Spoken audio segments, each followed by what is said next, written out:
And one of the great things about human species is that we have this remarkable organ, the brain. La tête dans le cerveau. Biologie, cervelle, synapses, neurosciences, physique. The human brain really is the most unique gift of our species. Avec Christophe Rodeau. Dans la nature, certains prédateurs peuvent aller très loin pour attirer leur proie. La tête dans le cerveau.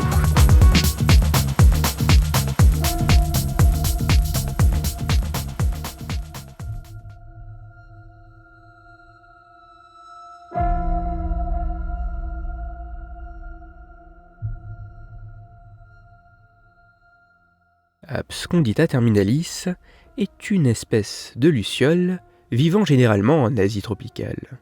Comme presque toutes les autres espèces de lucioles, Abscondita terminalis produit, grâce à une réaction chimique de bioluminescence, de la lumière, mais pas de n'importe quelle manière.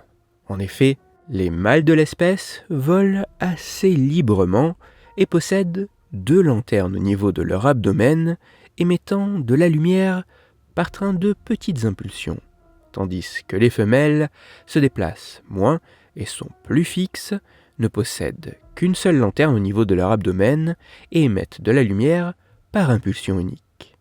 Ces échanges de signaux lumineux différents permettent notamment aux partenaires de s'attirer afin d'accomplir leur cycle de reproduction.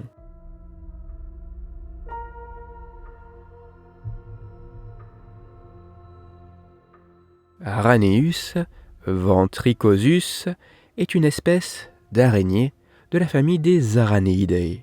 Cette araignée, qui se trouve dans une partie de l'Asie, tisse des toiles orbiculaires, autrement dit en spirale, pour capturer ses proies.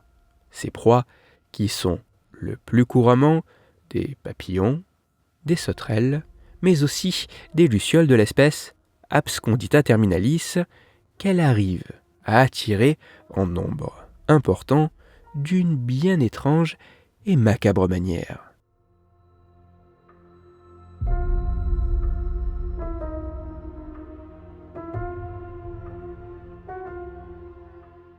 Lorsqu'une de ces lucioles mâles est prise dans sa toile, l'araignée va s'adonner à une séquence de multiples morsures et d'enveloppement de sa proie dans de la soie.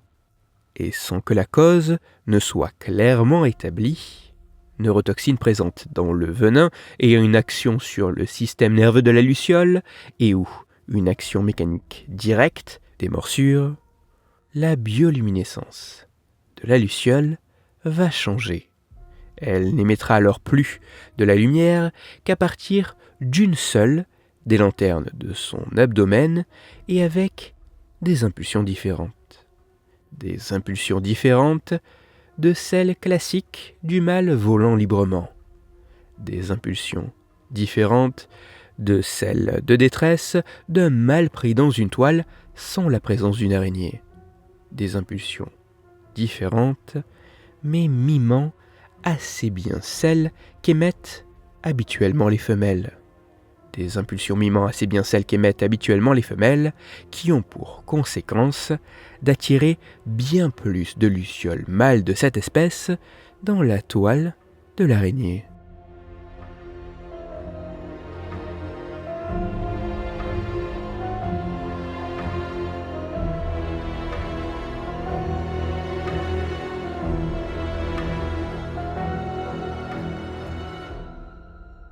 Même si d'autres études sont encore nécessaires pour confirmer ces observations, et même si les mécanismes neurophysiologiques précis à l'œuvre demandent à être clairement identifiés, il existe, dans certaines parties du monde, une araignée qui a la capacité de manipuler le fonctionnement de sa proie en piratant en quelque sorte son comportement sexuel pour attirer à elle encore plus de proies. Dans la nature, certains prédateurs peuvent aller très loin pour attirer leur proie. Pour aller plus loin, je vous renvoie vers un article disponible gratuitement en ligne qui a pour titre « Cette araignée manipule la lumière des lucioles piégées pour en attirer encore plus dans sa toile ». Il est écrit par Anne-Sophie Tassard et il est à retrouver sur le site scienceetavenir.fr. Toutes les études scientifiques m'ayant servi à écrire cet épisode, ainsi que les références de l'article pour aller plus loin, se trouveront sur mon site, Cerveau en argot, dont le lien se trouve dans la description de l'épisode. Dans cet épisode, j'ai parlé d'araignées. C'est pour cela que je vous invite à écouter l'épisode numéro 111 de La tête dans le cerveau.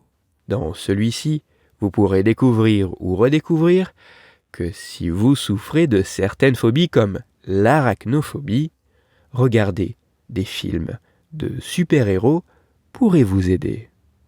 Pour continuer à échanger, vous pouvez me retrouver sur les réseaux sociaux, sur YouTube ou me contacter par mail. Tous ces liens sont, eux aussi, dans la description de l'épisode. Si pour vous, ce podcast est gratuit et sans publicité, pour moi il représente, au total, plusieurs milliers d'heures de travail et me coûte quelques centaines d'euros chaque année. Alors, un très grand merci à toutes celles et ceux qui prennent le temps de me faire des retours, de partager mon travail sur les réseaux sociaux et de me laisser de très sympathiques commentaires et 5 étoiles sur les plateformes d'écoute de podcast. Pour me permettre de travailler dans de meilleures conditions, vous pouvez également me soutenir financièrement avec un don ponctuel ou mensuel sur la page de financement du podcast dont le lien est dans la description de l'épisode. Christophe Rodeau. La tête dans le cerveau.